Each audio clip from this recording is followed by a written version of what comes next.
மூணாறில் KSRTC royal view double decker பேருந்து அலங்கார லைட்டுகள். போக்குவரத்துத்துறை அமைச்சர் கணேஷ்குமாரின் அறிக்கை.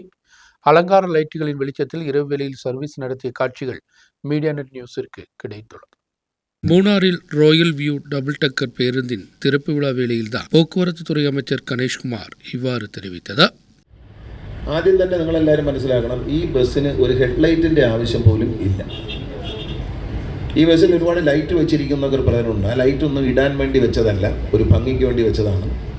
അത് ഇടാനും ഉദ്ദേശിച്ചല്ല. KSRTC ഈ ബസ് ഓടിക്കുന്ന ഡ്രൈവറോടും ഞാൻ കണ്ടക്ടറോടും പറയുന്നു, നിങ്ങൾ ഈ ഇലുമിനേഷൻ ലൈറ്റ് ഒന്നും ഇടണ്ട. കാരണം രാവിലെ 8:30 മണിക്കാണ് ആദ്യത്തെ ട്രിപ്പ് തുടങ്ങാൻ ഉദ്ദേശിക്കുന്നത്. ഈ വണ്ടി പകൽ സമയം മാത്രമേ ഓടിക്കുന്നുള്ളൂ. രാത്രിയിൽ മൂന്നാറിൽ ഒന്നും കാണാനില്ല. കുറ്റാക്കുറ്റി ഇരുട്ടാണ്. ഇരുട്ടിലൊന്നും കാണാനില്ല. 6 മണിക്ക് മുമ്പ് 8:30 മണിക്കും 6 മണിക്കും ഇടയ്ക്ക് ഈ വാഹനം യാത്രക്കാരുമായി 4 ട്രിപ്പുകളാണ് ഓടിക്കാൻ ഉദ്ദേശിക്കുന്നത്. ഗ്യാപ്പ് റോഡിലൂടെ ചിന്നക്കനാൽ, പെരിയ കനാലിലെത്തും. ഇപ്പോൾ ബ്ലോക്ക് പഞ്ചായത്ത് പ്രസിഡന്റ് ഇവിടെ ഇരുന്നപ്പോൾ ഒരു ആശയം പറഞ്ഞ് അവിടെ നിന്ന് 1.5 കിലോമീറ്റർ കൂടി പോയാൽ ആനയിറങ്കൽ ഡാം കാണാം.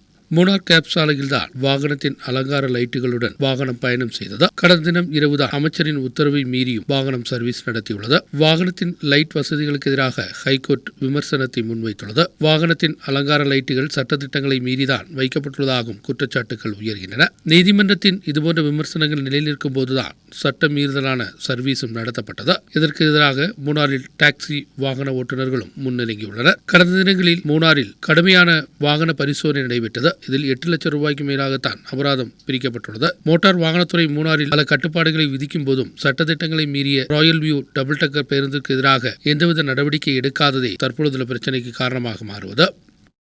ബഹുമാനപ്പെട്ട ട്രാൻസ്പോർട്ട് മിനിസ്റ്റർ പറയുന്ന ഒരു പരാതിയല്ല, ഒരു അപേക്ഷയാണ്.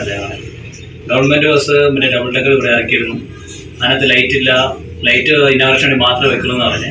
പക്ഷേ ഈ സമയത്ത് നൈറ്റ് 7 മണി മുതൽ 8 മണി വരെ ഫുൾ ഡാൻസും ഫുൾ ലൈറ്റ് സെറ്റിങ്ങും ആ റോട്ടിൽ കൂടെ പോകുന്നത്.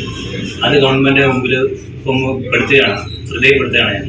കാരണം ഞങ്ങളുടെ മൂന്നാറിൽ ഇത്രയും പേരെ ഫൈൻ അടക്കി ഡെയിലി ഒരു 7 ലക്ഷം രൂപ അടുത്ത് കണക്ക് പറഞ്ഞിട്ടുണ്ട് മന്ത്രി. ഇത് ഇന്നവരെ ഫൈൻ ഞങ്ങൾ അടച്ചു കൊടുത്തിട്ടുണ്ട്. പക്ഷെ ഞങ്ങൾക്ക് ഫൈൻ അടിച്ചിട്ട് ഗവൺമെൻറ് ലൈറ്റും എല്ലാ കാര്യം ചെയ്തിട്ട് സുഖമായിട്ട് കൊടുക്കൊണ്ടിരിക്കുക. അപ്പോൾ ഇതിനെതിരെ എന്തെങ്കിലും ഒരു തീരുമാനം മന്ത്രി സാർ ഒന്ന് ചെയ്തെന്ന് താഴ്മ അപേക്ഷിക്കും. அதே நேரம் பேருந்து ஊழியருக்கு எதிராக KSRTC நடவடிக்கை எடுத்ததாகவும் தகவல்கள் வெளியாகியுள்ளன. நியூஸ் பீரோ மூணார்.